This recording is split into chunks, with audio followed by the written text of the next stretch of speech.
What's up, Nation? Really appreciate everybody for jumping in today. This is game day, but I want you guys to understand this right quick. This is still preseason, and we are doing the evaluation for the Nation on the low end of the roster. Not any of the starting guys outside of the long snapper, and he should do a wonderful job. Now, of course, we want to see Greg the Leg kick the ball. He's one of the starters, but we want to see him kick the ball now. We haven't seen him kick the ball all this offseason and preseason. So, Greg the Leg, get out there, bro. Get out there. Oh, as far as the backup running back situation, you guys know I'm rooting for number 46. Let me repeat, I'm rooting for number 46, Nick Ralston. I like the ideology where you have Ezekiel Elliott. You got the Tony Pollard. Then you got somebody that can clear those alleyways, not afraid to put his nose down inside to make sure that nobody's blitzing through the A gap or the B gap. I like that. And I think Ralston can bring that type of coffee to the table. Now, as far as the other guys, Jaquan Hardy, hey, you better not drop no pass. Yeah, we be looking for that. In practice, he been dropping passes. And we talking about practice. So he got to have his mind right. Brandon Knox, hey, I'm thinking that they should bring him back to the practice squad next season. He will have a better chance at it. However, he want to leave out on a good note, right? So we'll be looking at that type of situation. Oh, Simeon Fehoko, we need to figure out what he's going to bring to the table. Yes, he's one of the drafted guys, but one can argue.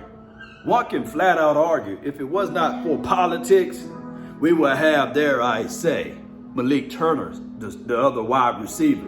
But we know how this thing go. We know how the flow go as well. And shout out to Osiris Mitchell. We want to see a little bit more out of him. But just like what my guy, Scott Walker, lamented the other day when we was at practice, it's hard to gauge and evaluate the wide receivers when you don't have an accurate quarterback or a quarterback that can put the ball in the right proximity for those guys. So we'll find out what Danucci, Garrett Gilbert, because we know who's eating his grapes, going to do. And Cooper Rush, can you repeat what you did last week? Can you have a level of consistency, right? So those three guys will still be out there on the field. We'll see what they bring to the table as well, Cowboy Nation. Oh, excuse me. The defensive side of the coin, number 38. Oh, we need to see something out of him. Izzy. Because here's the thing, when you think about it, you got Malik Hooker, yeah. You got DeMonte KZ, who's not going to play today. I don't think Malik Hooker going to get a lot of snaps today as well. But Izzy, although if you go to his Instagram page, he lamented that he really low-key, technically, Cowboy Nation, want to play cornerback. He really don't want to play that safety. But somehow, hey, when you're drafted, you do what coaches tell you to do, right? That's what mama said, right? That's what daddy said. Do what daddy said. Do what mama said, right? So that is what the situation is totally with Izzy. He may not like where he's at, but he got to make an impact in order to make this team. And I'm feeling that the Cowboys are going to make sure that the guys that they drafted make the team, politically speaking, Cowboy Nation. So when we think about all of this stuff, especially on the defensive side of the coin, of course, my dog, First 48, I think he should get a lot of snaps today. Oh, yeah. I don't think that number 11 going to get a lot, may not even play today. However, when we look at this thing collectively speaking, this defense, I still want 75. There's nothing like reps when you are young. He need those reps, Cowboy Nation. He flat out do. So 75, we'll see what he going to bring to the table. Oh, excuse me, Bradley or not, he got to do something too. All of those boys, they got to bring it to the table. On the back end of the roster, we got to figure out these things and sort these things out. Oh, and I know that Bone Fossil is looking for those one or two guys that he can bang on the table and say, hey, this is my guy. This is who I want. And those special team coaches, they have a leg up on this thing. Don't get it twisted. Don't get it twisted. These special team coaches can determine whether or not we go with 6 wide receivers or an extra DB. That's just how the bottom line goes. So even in a situation with the backup tight ends, Eubanks, Sprinkle, I just look at it like this. They're going to roll with 3 of them. And I think that all of those guys are going to play based upon the demand of that position, right? So we're going to look at Jarwin. We're going to look at Schultz. And then I believe in the hearts of hearts, it's going to be Sprinkle as that 3rd tight end. But sometimes your name can be made, out there. Your name can be made if you make a big play. It's not all shut down for you. Oh, Johnny Dixon, your name could be made. Now I know Reggie Davis, we know those guys. Only way they make the team today, unless they do something unbelievable, but it'll be through the alleyways and the byways of the special team.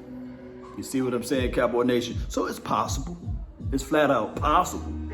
I'm not gonna cast aspersions on those guys, but when we think of all of this, Cowboy Nation, this team, the evaluation, the play calling, the evaluation, the defensive calling, the evaluation. I've been telling people all this offseason, they've been pumping up and boosting up all of these teams on the opposite end, like the Giants.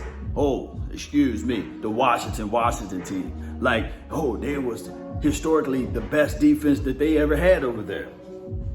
And the Dallas Cowboys, historically speaking, had the worst defense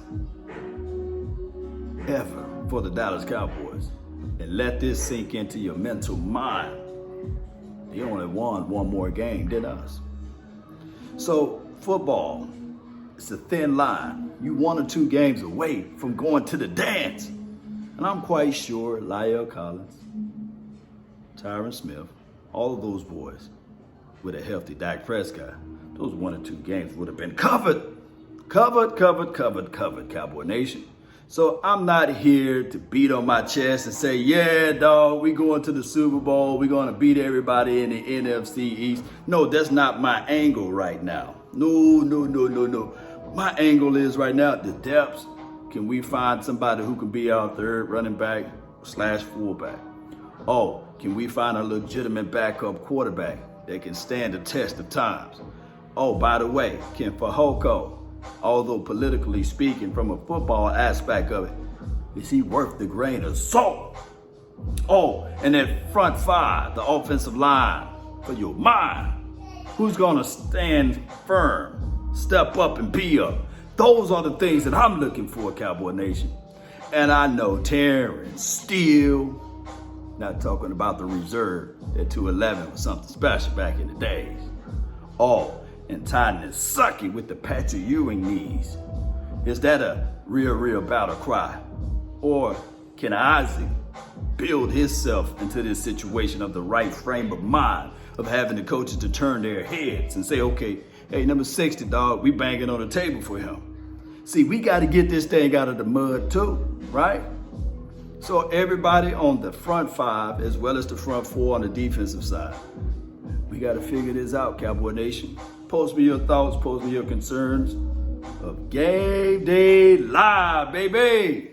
Let's go, Cowboys. Look, don't focus too much on the wins or the losses during preseason. Focus on who elevated themselves individually. This is a team sport, but individually speaking, if you see somebody flash in this game, create a mind space of what they would look like with the starters. That's been my time. I really thank you all for yours. And remember, you're listening to nothing but the best. Go Cowboys. Salute. We out.